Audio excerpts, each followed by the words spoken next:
Hola, ¿qué tal? Yo soy Leslie Galván, bienvenidos a Tenebris. Estoy aquí con Ellen Garnica, que nos va a acompañar en un recorrido de búsqueda de literatura fantástica peruana. Ellen, ¿cómo estás? Estoy muy bien, Leslie, gracias por la invitación. ¿Qué expectativas tienes sobre este recorrido? Primero, encontrar buenos precios, luego encontrar novedades peruanas. Yo trabajo siglo XIX, así que me gustaría ver como rescates, ediciones críticas, y pues esas son todas mis expectativas, ¿no? Genial, bueno, acompáñenos. Estamos en el stand 188, el stand del Independiente, y aquí estoy acompañando a Ellen porque ha visto algunas novedades que nos pueden interesar. Estamos en el stand de la Independiente y yo quería compartir este ensayo que es Muerte y Mundo Subterráneo en los Andes, de Editorial Bisonte. Es una editorial peruana y lo interesante de este ensayo es que nos ayuda a comprender cuál es la concepción de la muerte en el mundo andino, sobre todo, por ejemplo, el imaginario de Lucupacha, porque hay una diferencia entre los fantasmas góticos de la tradición europea y los fantasmas andinos. Propiamente también sí son fantasmas, ¿no? Son condenados, seres etéreos, pero a la vez también son carnales, hieden, quieren comer, por ejemplo, cadáveres, muchas veces anuncian su llegada con sueños o en medio de terrores, y como que este ensayo es fundamental porque de una manera bastante sencilla explica cuál es la relación de la muerte con el hombre andino. Incluso diría que no solamente con el hombre andino, sino es una cuestión ya de América Latina, ¿no? Incluso Centroamérica. Además de eso, también hay un diálogo interesante, por ejemplo, acerca de la femineidad.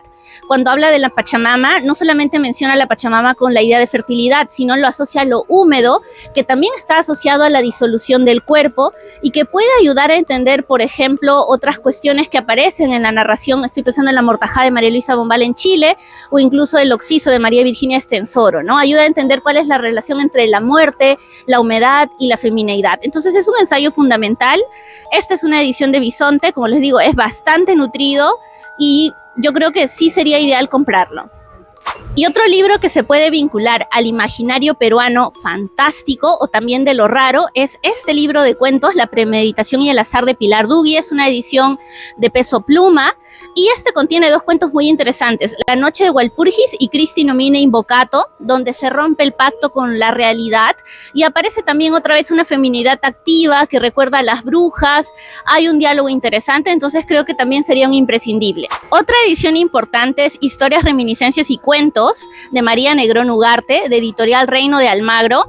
Ella es una escritora trujillana que fue educadora. Este libro ha cumplido 100 años el año pasado, pero lo interesante es que prefigura lo que sería el discurso de lo fantástico. Acá aparecen condenados, aparece un tapado, aparece también el gato asociado a lo malo, pero también a lo femenino. Y lo interesante es que ella combina una crítica de género con una crítica hacia el racismo imperante en la década de los 20. Por ejemplo, pone en cuestión el Pacto Nacional en relación a la inclusión de los indígenas y también habla sobre la educación femenina. Entonces, es un libro que nos permitiría trazar esos nexos sin ser quizá propiamente fantástico. O sea, pensemos en este libro en los albores del siglo XX, no desde nuestra mirada del siglo XXI. Cerca del stand de la Independiente también está el stand de la Federación de Editoriales Independientes, es el stand número 194 y aquí Ellen nos va a compartir algunas novedades también. Una editorial que está haciendo un gran trabajo, tanto de rescate como de crítica, es Editorial 1000. De hecho, yo voy a publicar con ellos, estoy retrasada, pero en lo que iba a entregar. Pero han hecho como un rescate y una genealogía tanto del siglo XIX de inicios del siglo XX, y dentro de ese trabajo está esta reedición de Carlos Ledgar de Ensueños, que es el primer libro modernista de cuentos de manera orgánica que se publica en Perú. Y puede ser también como el primer libro antes de Clemente Palma, Cuentos Malévolos 1904, este podría ser el primer libro que inaugura el discurso de lo fantástico y del terror. Lo comento porque en Ensueños hay también una atmósfera decadentista, aparecen las imágenes de la muerte, y este es un estudio crítico este contiene un estudio crítico de Ana Alejos, quien está también trabajando el tema del decadentismo. Entonces, esta es una edición como imprescindible que ha salido recién este año, después de más de 100, ha salido publicado de manera orgánica. Otro es Hojas de mi álbum, de José Antonio Román. Otra vez también tiene un estudio crítico de Ana Lejos, pero es porque Ana hizo su tesis sobre José Antonio Román. Y este libro fue publicado un año antes del de Clemente Palma. Hojas de mi álbum aparece en 1903. Lo interesante de esta edición es que también tiene rescates y a diferencia quizá del personaje femenino en el cuento decadente, que siempre suele ser como más débil, la muerta, este presenta personajes femeninos mucho más activos, mucho más crueles y también tiene un imaginario entre lo modernista y lo decadente. Hay visos de lo fantástico en el sentido que se rompe el pacto con lo real. Por ejemplo, recuerdo mucho el cuento El beso de una estrella, así que este es también un imprescindible. Y finalmente, otro de Ediciones Mil también, es este librazo, La tradición panhispánica de lo insólito, de Salvador Raggio.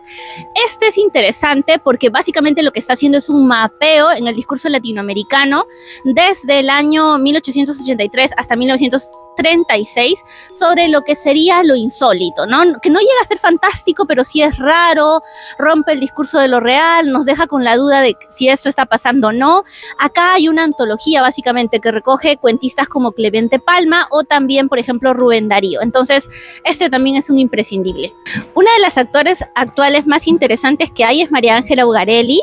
Ella es artista plástica, de hecho, hay 2 de sus libros de cuentos en editorial Hipatía, que publica solo mujeres, que son Artilugios y Fieras.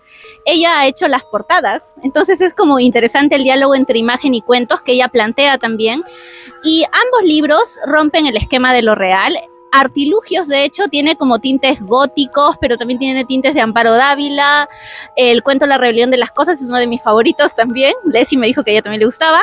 Y el otro en Fieras, por ejemplo, en Flora, aparece un imaginario distinto respecto a las flores y el cuerpo humano, ¿no? La conexión que puede haber, por ejemplo, entre una florescencia y el sistema nervioso. Entonces, además de eso, ambos relatos tienen seres del imaginario mitológico peruano.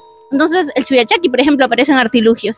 Entonces, yo también recomendaría estos 2, sobre todo porque le dan un nuevo aire y un nuevo impulso a lo que es la narrativa no realista en el Perú. Bueno, estamos aquí en la feria, seguimos recorriéndola y buscando nuevos libritos tenebrosos con Helen. Pero antes nos va a comentar un poco sobre ella. Deben saber que Helen es investigadora, es literata y está dentro del mundo académico justamente investigando, ¿no?, sobre una corriente muy interesante que es el decadentismo. Así que, Helen, por favor, coméntenos un poquito estas temáticas que te gusta investigar. Hola, sí, yo me dedico a la investigación, también a la enseñanza, y básicamente el 2023 publiqué con Pandemonium una edición de cuentos peruanos sobre cadáveres que se llama Contigüidad de los cadáveres, publicados en Entre Siglos, de autores y autoras. Y actualmente estoy realizando un estudio crítico que va a aparecer en Ediciones Mil sobre una revista que se llama Letras, que es una revista modernista que se publicó entre 1896 y 1898 bajo la ocupación chilena en Tacna, ¿no? Pero aparecen todos los autores así que van a prefigurar lo monstruoso en la América Latina. Está Leopoldo Lugones, está Clemente Palma, está también José Antonio Román, está Carlos Ledgar. Entonces es bien interesante cómo hacen ese diálogo pensando más allá de la provincia. Y pues básicamente yo trabajo eso, fines del siglo XIX, inicios del siglo XX, y al igual que Leslie también amo el terror. Ahora estamos en el stand 195 de la Feria Feliz. Esta es una de las ferias más importantes en Huancayo y Helen nos va a compartir 2 novedades. Un clásico de Jauja es Pedro Monje Córdoba. Él trabajó con Arguedas recopilando relatos orales, cuentos populares de Jauja. Acá no está, pero él recoge toda una genealogía de condenados y nos permite comprender un poco cómo es la dinámica del mito en el Valle del Mantaro, ¿no? Porque hay una diferencia con Arguedas y también con el norte. Entonces, Pedro Monje es un imprescindible para poder entender el imaginario mítico, el imaginario andino, la relación también con el mestizaje. Este libro, por ejemplo, trata sobre la tuberculosis, tiene un capítulo sobre la tuberculosis, porque Jauja, a inicios del siglo XX, fue el balneario más famoso en el Perú, donde iban los enfermos de TBC a curarse. Y el otro es Cuentos de miedo y misterio de Roland Curicinche. Acá está todo el mundo de creencias que tenemos en el espacio, pues, y en el imaginario peruano, ¿no? La legaña del perro, el fantasma que se aparece en la carretera, el pacto con el diablo. Entonces, es como que son cuentos breves, bastante concentrados, pero van directo al punto. Y creo que recogen también parte del imaginario mítico con el que hemos crecido quienes tenemos abuelos o padres de origen andino. Este también lo recomiendo mucho. Bueno, ya hemos terminado de recorrer la FIL. ¿Qué tal te pareció la experiencia, Helen? Me gustó mucho, sobre todo porque encuentras gente que siempre conoces y es como un espacio también de reencuentro con personas que no veía hace años.